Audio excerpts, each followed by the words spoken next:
Welcome to our channel. Today we how to transfer files from Google Drive to Dropbox with Zapier. Complete guide step by step clearly. To transfer files from Google Drive to Dropbox using Zapier, begin by logging into your Zapier account. If you do not have an account, create one by signing up through the Zapier website. Once you're logged in, click on the Make a Zap button to start creating a new automation. In the Trigger app search bar, type Google Drive and select it. Choose a trigger event that fits your needs, such as New File in Folder or New File. Click on the Continue. Next, connect your Google Drive account by following the prompts and authorizing Zapier. Once connected, select the specific folder you want Zapier to monitor for new files. Click Continue to set this up.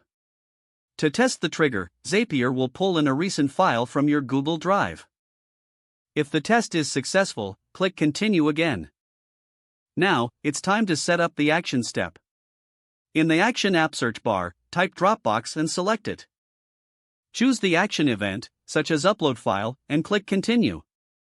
Connect your Dropbox account by following the authorization process. Once connected, you'll need to specify the details for the file upload. Select the folder in Dropbox where you want the files to be sent. In the Upload field, map the file from Google Drive to Dropbox. Click Continue to proceed to the next step. To ensure everything is working, test this action by uploading a file to Dropbox from Google Drive.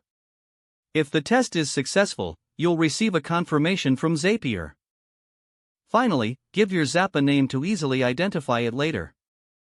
Turn on your Zap by clicking the toggle switch.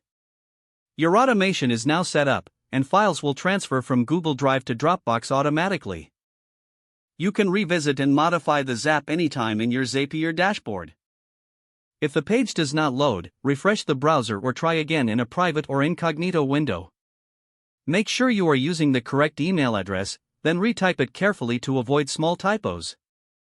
If your password is not accepted, use the reset option and create a new strong password you can remember.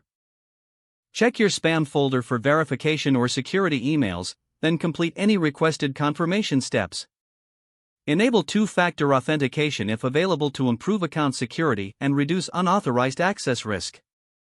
Don't forget to like this video and subscribe to our channel for more step-by-step tech guides.